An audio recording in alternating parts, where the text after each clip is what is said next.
Hi parents, I'm Mrs. Guzman, and today I'm going to be talking to you about creating an incentive program that you can use to help your student to read at home. I mean for you to use this incentive program over the summer, but you can actually use it all year long to help your student read more. One of the reasons I really like incentive programs is because when I was a student, I really enjoyed it when my mom would take me to the public library and they would have incentive programs for us.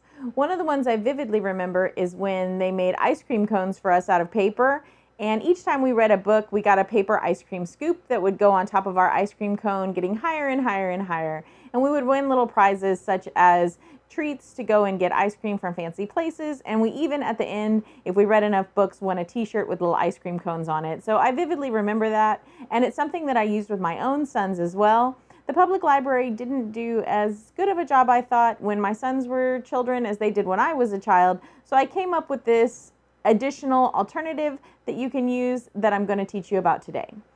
One of the things I also believe in is using Dollar Tree to make your incentive program so that you can use as little money as possible. So I'm going to show you some of the supplies that you would use in order to create this incentive program. First of all, I would get a trifold from the dollar store. They're a junior trifold, and again, they're from the Dollar Tree, so they're only $1. If you don't want something as big as the trifold, you can use a poster board, and those are only 50 cents. The next thing you want to do is get some foil die-cut letters. These happen to be pink, and they come in, and you're going to see some of my green screen through it, but they come in a package like this, again at the Dollar Tree. They're foil die-cut letters. You don't have to, but it makes lettering kind of fun, and it stands out a little bit more on your incentive program. The next thing you're going to want is the paper cutouts. These are fish. They had, just recently, they had bugs. They had fish, they had worms, and they had butterflies. I just kind of go with whatever the Dollar Tree has. So since they had fish and it's summertime, I went with the fish.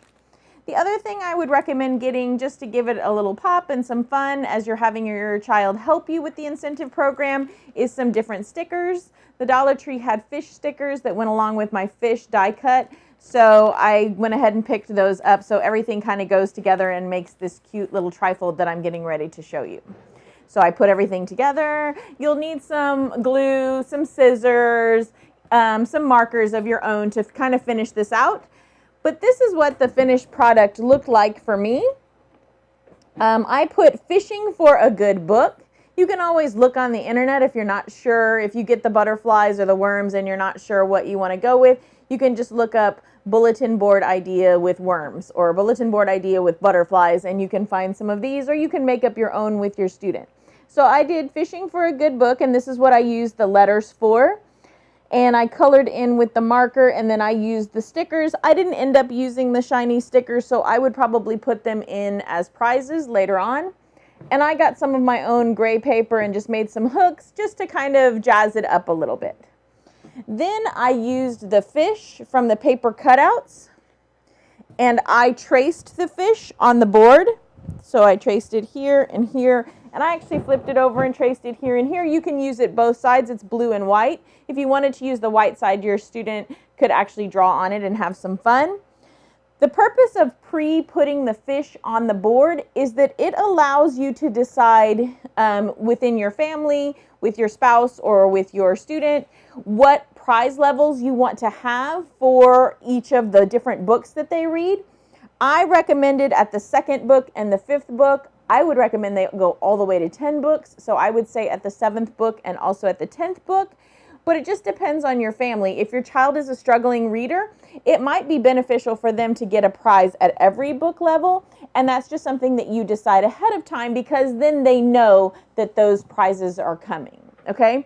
And you're going to want to write on there what the prize is so that they know each time that they are able to finish a book and get a fish glued on, they're able to win that prize that's in that category. Okay? So let me show you a few of the prizes that I would recommend for you to use, and just what you need to write on the fish really quickly so that they know what to do with the fish. So I would say that they read a book a week.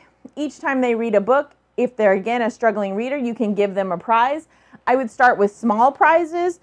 You can give them something as small as the stickers, so start them with the stickers. Book 1, you get a sticker. I found all of these things at the Dollar Tree or at the Dollar Spot at Target.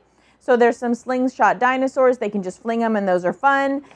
Different kinds of erasers. There's like coffee and donuts, or there's little crayons.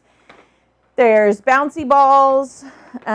This pack is a little bit higher, so I would say maybe by the second book or the third book, they're getting this whole pack that is something that they can use to kind of help them thinking forward to school. So it has pencils, erasers, and a little pencil sharpener in it.